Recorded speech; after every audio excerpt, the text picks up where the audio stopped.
Hello students, Rajesh sir edu point में आपका स्वागत है। यदि आप मेरे चैनल पर नए हो तो ज़रूर सब्सक्राइब कर लीजिएगा, क्योंकि आपको इस चैनल पे आपके बोर्ड परीक्षा के लिए महत्वपूर्ण प्रश्नों को बताया जा रहा है और हर एक सब्जेक्ट का बताया जा रहा है। इसलिए आप ज़रूर, अगर 10वीं में हो और 12वीं में हो, यूपी बोर्ड में परीक्षा देने वाले हैं या अन्य बोर्ड में, तो इस चैनल को ज़रूर सब्सक्राइब कर लीजिएगा, क्योंकि आपके ये बहुत काम आने वाला है। तो चलिए आज हम लोग स्टार्ट करने वाले हैं। दोस्तों देखो, पिछले बार हमने पढ़ा था अध्याय 1 जो रासायनिक अभिक्रियाएं एवं समीकरण से रिलेटेड था। आज जो मैं लेकर के आया हूँ अध्याय 2 है। आप देख सकते हैं यहाँ अम्ल, क्षार एवं लवण, एसिड है, बेस है और आपका साल्ट्स है। इसको हम लोगों को पढ़ना है। ये बहुत महत्वपूर्ण चैप्टर है जो आपके बोर्ड परीक्षा में इससे रिलेटेड प्रश्न पूछे जाते हैं। और मैं यहाँ पर आपको पहले इसलिए एक एक करके बता रहा हूँ, क्योंकि आप जानते हैं कि बोर्ड परीक्षाओं में अगर उसका आपका आधार उस चीज़ से नहीं पता हो तो आप प्रश्न का उत्तर नहीं दे पाएंगे। इसलिए जो महत्वपूर्ण चीज़ें हैं वो मैं आपको यहाँ पे बता रहा हूँ। और इससे रिलेटेड जो बोर्ड परीक्षा के, देखिए ये जो मैंने प्रश्न यहाँ लिखा, ये 4 नंबर का आपके बोर्ड परीक्षा में पूछा गया है और पूछा जाता है कि अम्ल क्या है, उसके रासायनिक गुणधर्म क्या है और उसके उदाहरण दीजिए। प्रबल अम्ल कौन है, दुर्बल अम्ल कौन है, ये आपके परीक्षा में पूछे गए हैं। और इसके बाद मैं क्षार लेकर के आऊँगा, फिर लवण लेके आऊँगा, फिर इसमें से हम लोग पीएच मान निकालेंगे, देखेंगे कैसे अम्ल और कैसे क्षार हम बता सकते हैं, सूचक कैसे निकाल सकते हैं। तो इनको हमें पढ़ना है और इसी पर हमें आपको फोकस करना है, ताकि हम बोर्ड परीक्षा में इससे रिलेटेड कोई भी प्रश्न आए तो हमसे छूटने ना पाए। तो मुझे उम्मीद होगी कि इस बार आप बहुत अच्छे से पढ़ेंगे और बोर्ड परीक्षा आप लोग बहुत अच्छे से देंगे, क्योंकि आप बोर्ड परीक्षा में जाने वाले स्टूडेंट्स हैं तो मेहनत भी कर रहे होंगे। अगर नहीं मेहनत कर रहे होंगे तो याद रखिए, मेहनत करना शुरू कर दीजिए, क्योंकि एग्ज़ाम अब बहुत नज़दीक आ चुका है। मार्च में एग्ज़ाम है और समय कम है। आप जितना ज़्यादा देर करेंगे, बहानेबाजी करेंगे, उतना लेट होता जाएगा और परीक्षा जैसे जैसे पास आएगा आपके सर पे प्रेशर बढ़ता जाएगा और घबरा करके आप तैयारी छोड़ देंगे, कुछ भी लिख देंगे, किसी तरह से पास हो जाएंगे, खराब रिजल्ट आएगा या फेल भी हो सकते हैं। तो इसलिए दोस्तों मैं आपसे ये कहना चाहूँगा, अगर आप मेरे बात को मानते हैं और समझते हैं, मेरे पे अगर भरोसा है, तो याद रखिए कि पढ़ना शुरू कर दीजिए और पूरे दिल से पढ़िए। और हाँ, एक बार और कहूँगा कि सिर्फ वीडियो मत देखिए, सब्सक्राइब भी करिए, क्योंकि इस पर नई नई वीडियो पर डे आपको मिलता है।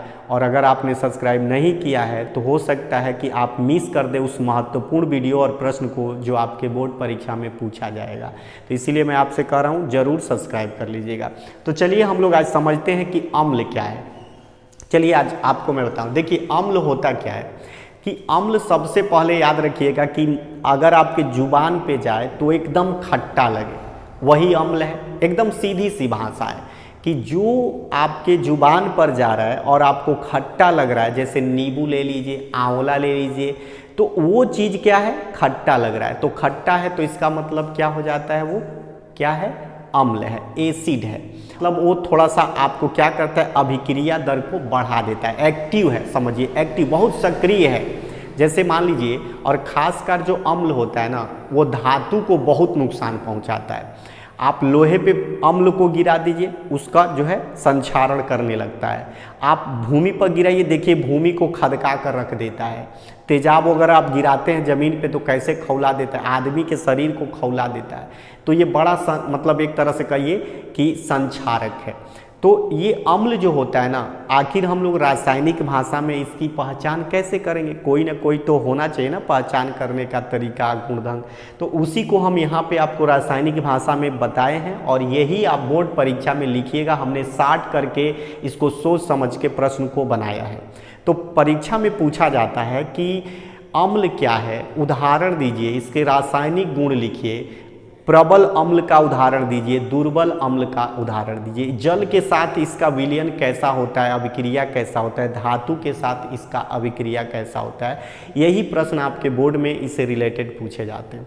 तो हम आपको यहाँ पे एक एक करके समझा दे रहे हैं और भी तो आपको समझाएं। सीधी सी बात है, जो खट्टा है वो अम्ल है, लेकिन रासायनिक भाषा में इसको अच्छे से समझते हैं। तो देखिए, आप गौर से देखिए, यहाँ पे लिखा हुआ है अम्ल, देख रहे होंगे, एसिड वे यौगिक जो अत्यधिक क्रियाशील धातु से अभिक्रिया करके हाइड्रोजन गैस बनाते हैं। चलिए आप समझिए, वे अम्ल कहलाते हैं जो अत्यधिक अभिक्रियाशील धातु, यूं समझिए जो ज़्यादा अभिक्रियाशील जैसे एक्टिव धातु है, जैसे मान लीजिए कि लोहा है, जिंक है, एल्युमिनियम है, और भी पदार्थ हो सकते हैं जो कि प्रकृति से जो प्रकृति से जो अम्ल होता है उसके साथ वो अभिक्रिया तेजी से करता है, तो उसको हम क्या कहेंगे? अम्ल कहेंगे। जो जितना ज़्यादा क्रियाशील धातु के साथ अभिक्रिया करे उसको हम क्या बोलेंगे? अम्ल। और अम्ल देखिए, अम्लों का स्वाद खट्टा होता है, अभी आपको बताया हूँ अम्लों का स्वाद खट्टा होता है। तो समझिए अम्लों का स्वाद जो होता है ना वो खट्टा होता है तथा यह नीले लिटमस पेपर को लाल कर देता है। नीला लिटमस एक पेपर होता है, अगर उस पर आप क्या करेंगे ना, नींबू उस पर निचोड़ेंगे तो जब नींबू का रस गिरेगा तो वो क्या हो जाएगा? कागज जो लिटमस पेपर है वो क्या हो जाएगा? रेड कलर का हो जाएगा। तो इसे आप जान जाएंगे कि ये क्या है। जब वो लिटमस पर गिराएंगे तो वो लाल हो जाएगा, तो आप जान जाएंगे क्या है? अम्ल है। नींबू में क्या है? अम्ल। या दूसरा भी पदार्थ गिराएंगे, अगर लाल हो गया तो समझिएगा उसमें क्या है? अम्ल है। अगर लाल नहीं हुआ तो सोचिएगा उसमें अम्ल नहीं है। अब यहाँ लाल कर देते। अम्लों के विलयन में H+ आयन के निर्माण के कारण ही पदार्थ की प्रकृति अम्लीय होती है। हाइड्रोक्लोरिक अम्ल है, एसिटिक अम्ल है, सल्फ्यूरिक अम्ल है।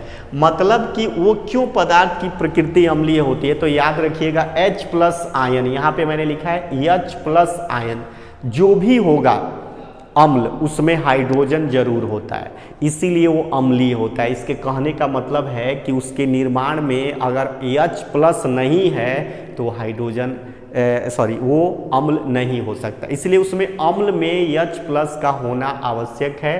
तो आप ये देख के कह सकते हैं कि वो H+ क्या है? आयन की अधिकता है तो वो प्रबल अम्ल है, और H+ कम है तो वो क्या है? दुर्बल अम्ल है। सीधी सी बात है। यहाँ देखिए अम्लों के रासायनिक गुण धर्म, इसका मतलब होता है कि अगर अम्ल जो होते हैं किसी धातु के साथ अभिक्रिया करते हैं, जल के साथ अभिक्रिया करते हैं, तो उनका ऊपर प्रभाव क्या होता है, उनमें क्या होता है अभिक्रिया, तो उसको बता रहा है कि इसके गुणधर्म क्या होंगे इस अम्ल के। तो यहाँ समझते हैं, देखिए केमिकल प्रॉपर्टीज ऑफ एसिड, यहाँ ध्यान से देखिए। अम्लों की धातु के साथ अभिक्रिया, अम्ल प्लस धातु, ध्यान से देखिए, अम्ल का धातु के साथ अभिक्रिया क्या बनाता है? देखिए हमने हिंदी में भी लिख दिया है, लवण प्लस हाइड्रोजन गैस बनाता है। अगर यहाँ पे देखिए ये HCl है, प्लस प्रबल अम्ल है, ये याद रखिएगा, बहुत ही अम्लीय होता है ये। और इसमें अगर धातु Zn लगाया जाए, अभिक्रिया करा दिया जाए, तो क्या हो जाएगा? देखिए लवण बना लेगा, जिंक क्लोराइड और प्लस हाइड्रोजन गैस बना के उत्पन्न कर लेगा। तो यहाँ पे देखिए आपका पहचान हो गया कि ये धातु के साथ अभिक्रिया करके क्या बना रहा है? लवण बना रहा है और प्रबल अम्ल है। अब देखिए यहाँ पर दूसरा, अगर वो अम्ल के साथ जो है धात्विक ऑक्साइडों की अभिक्रियाएं हो, अगर कोई अम्ल है उसके साथ देखिए धात्विक ऑक्साइड है, यानी कापर धातु है और उसमें ऑक्साइड है, अगर इसका प्रबल अम्ल के साथ अभिक्रिया हो रहा है, यानी HCl हाइड्रोक्लोरिक अम्ल है, और इसके साथ क्या बन रहा है? देखिए लवण और फिर जल बन जा रहा है। यहाँ पे देखिए कापर क्लोराइड है और प्लस H2 है, यानी जल है। तो ये बन गया आपका देखिए लवण, और ये बन गया आपका जल। तो यानी कि धात्विक ऑक्साइड, ये कापर धातु है, ऑक्साइड के साथ अभिक्रिया करके देखिए अम्ल के साथ क्या बना रहा है? लवण और जल, यानी कापर क्लोराइड और प्लस जल। अब आते हैं नीचे, देखते हैं जलीय विलयन में अम्ल। देखिए जलीय विलयन में अम्ल पूछ रहा है कि जलीय विलयन में अम्ल क्या करता है। यहाँ देखिए अम्ल के केवल जलीय विलयन में H+ आयन उत्पन्न करते हैं, यानी कि जब जल में अम्ल को डालेंगे ना तो अधिक से अधिक H+ आयन आपको देता है। अम्ल प्लस जल अत्यंत ऊष्माक्षेपी अभिक्रिया, याद रखिएगा अम्ल प्लस जल, यानी कि यदि अम्ल को जल में मिलाया जाए तो वहाँ पर क्या होता है कि गर्म हो जाता है। वो आपका जो पानी होगा ना, उसमें अगर अम्ल डालेंगे तो पानी गर्म हो जाएगा, उसमें ऊष्मा निकलने लगता है, बहुत ज़्यादा ऊष्मा निकलने लगता है, तो अम्लीय होता है वो। अम्ल डालने से पानी में ऊष्मा निकलता है, इसीलिए यहाँ लिखा गया अत्यंत ऊष्माक्षेपी अभिक्रिया। मतलब अम्ल को जल में अगर डाल देंगे तो बहुत अधिक मात्रा में ऊष्मा भी उत्पन्न करता है। अब देखते हैं प्रबल अम्ल, स्ट्रॉन्ग एसिड। अब देखिए प्रबल अम्ल क्या है। अगर वो जल में डालने से अधिक मात्रा में H+ आयन देता है, जल में डालने से अधिक मात्रा में H+ आयन देता है, तो वो कहलाता है प्रबल अम्ल। अगर वही उल्टा हो जाए कि वो कम आयन H+ कम करता है, H+ घट जाए, तो क्या हो जाएगा, वो दुर्बल अम्ल। तो प्रबल अम्ल और दुर्बल अम्ल के उदाहरण भी जानना जरूरी है, क्योंकि 1 नंबर परीक्षा में पूछा जाता है। प्रबल अम्ल, अम्लों की प्रबलता इसके जलीय विलयन में H+ आयनों की संख्या पर निर्भर करता है। प्रबल अम्ल में अधिक संख्या में H+ आयन होते हैं, यानी प्रबल अम्ल में याद रखिएगा हमेशा कि H+ अधिक होता है। और कौन कौन प्रबल अम्ल होता है, तो ध्यान से देखिएगा, नीचे मैंने उदाहरण लिखा है। HCl एक प्रबल अम्ल है जो कि H+ आयन उत्पन्न करता है, यानी कि सबसे प्रबल अम्ल दिमाग में रखिएगा। बोर्ड परीक्षा में 1 नंबर में भी पूछा जाएगा, उदाहरण में भी पूछा जाएगा। पूछेगा प्रबल अम्ल क्या है, उदाहरण दीजिए। तो जो जलीय विलयन में अधिक से अधिक H+ आयन उत्पन्न करे वो प्रबल अम्ल है, जैसे कि HCl लिख दीजिएगा, हाइड्रोक्लोरिक अम्ल हो जाएगा आपका। अब यहाँ पे देखिए दुर्बल अम्ल क्या है, वीक एसिड। कम संख्या में, यानी जलीय विलयन में कम संख्या में आयन H+ आयन उत्पन्न करता है, तो वो होता है दुर्बल अम्ल। तो दुर्बल अम्ल यानी कि समझिए कि क्या है, दुर्बल अम्ल कौन कौन सा है। यहाँ देखिए उदाहरण, एसिटिक अम्ल है, CH3COOL एसिटिक अम्ल कहते हैं इसको, और इसमें कम प्लस में H+ आयन, कम में H+ आयन उत्पन्न करता है।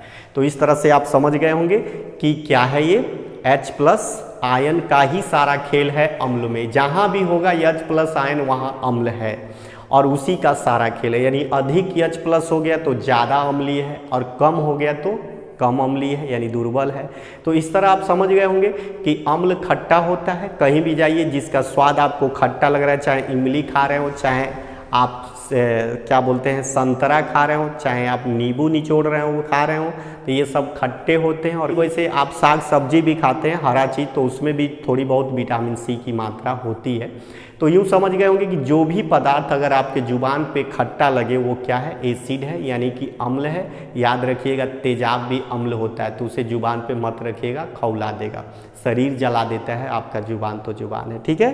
तो हम लोग फिर अगले वीडियो में क्षार लेकर के मिलेंगे, और आपको फिर क्षार पर विशेष रूप से उसके बारे में रासायनिक गुणधर्म, क्षार क्या है, किसके साथ क्या अभिक्रिया करके बनाता है, ये सारी चीज़ें हम आपको फिर डिटेल में बताएंगे। तब तक इतना याद कर लीजिएगा, तैयार कर लीजिएगा, फिर मिलेंगे। अगर मेरे चैनल पे फिर कहेंगे नए हो तो यार ज़रूर सब्सक्राइब कर लेना, वरना बहुत पछताओगे। तो ठीक है।